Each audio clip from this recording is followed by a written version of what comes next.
C'est un téléphone de campagne de la guerre froide. Il a été produit par l'Union soviétique à partir de 1957.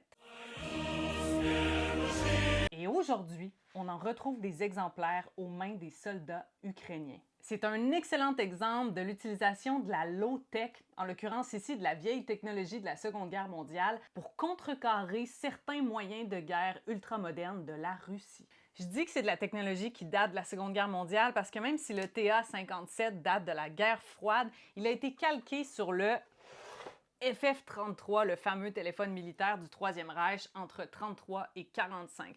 Ils ont les mêmes composantes, le même fonctionnement, à peu près la même esthétique, à la seule différence près que tout est de meilleure qualité dans lui que dans lui. En 2026, ces téléphones-là, pourquoi ils sont utilisés sur des champs de bataille modernes? C'est parce qu'il est invulnérable aux cyberattaques, au hacking, parce qu'il ne repose pas sur la technologie numérique, sur l'émission d'ondes radio. Non, c'est seulement des courants électriques qui passent dans des fils. En passant, le FF-33, j'en ai fait fonctionner un si tu veux retrouver ma vidéo que j'ai faite l'été passé. Allô Hitler? Alors, pour que les appels soient possibles avec ces téléphones-là, il faut d'abord qu'il y ait au moins 2 téléphones qui soient reliés physiquement par un fil qu'on peut dérouler sur des centaines et des centaines et des centaines de mètres si besoin. Ensuite, si tu veux appeler ton meilleur ami qui est à l'autre bout du champ de bataille pour lui raconter ta fin de semaine, il faut d'abord que tu tournes une manivelle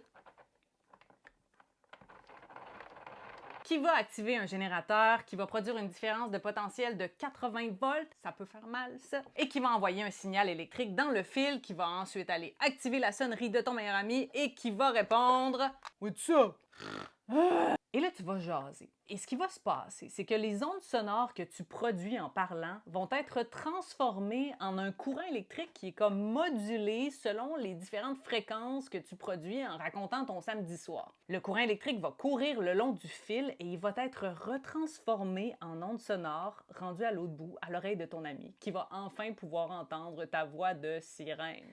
En comparaison, ton téléphone cellulaire à toi, il envoie et reçoit des SMS ou des appels grâce aux ondes électromagnétiques, plus précisément dans la fréquence, tu l'as deviné, radio. Et les ondes radio, c'est génial dans la vie. Là. Elles peuvent passer à travers énormément de sortes d'obstacles. Elles sont pas dangereuses, elles peuvent tourner des coins. Mais l'affaire avec les ondes électromagnétiques, c'est qu'elles peuvent être interceptées ou brouillées. Et c'est pour ça que l'utilisation de téléphones qui reposent sur de simples signaux électriques qui courent dans des fils, ça peut facilement dérouter l'ennemi, mais ça veut pas dire que la low-tech rend invincible. Mais à tout le moins, si c'est utilisé dans certaines circonstances et intelligemment, ça peut donner certains avantages tactiques. Lesquels? Je sais pas, je suis pas une générale, là. C'est pas mon métier. Là.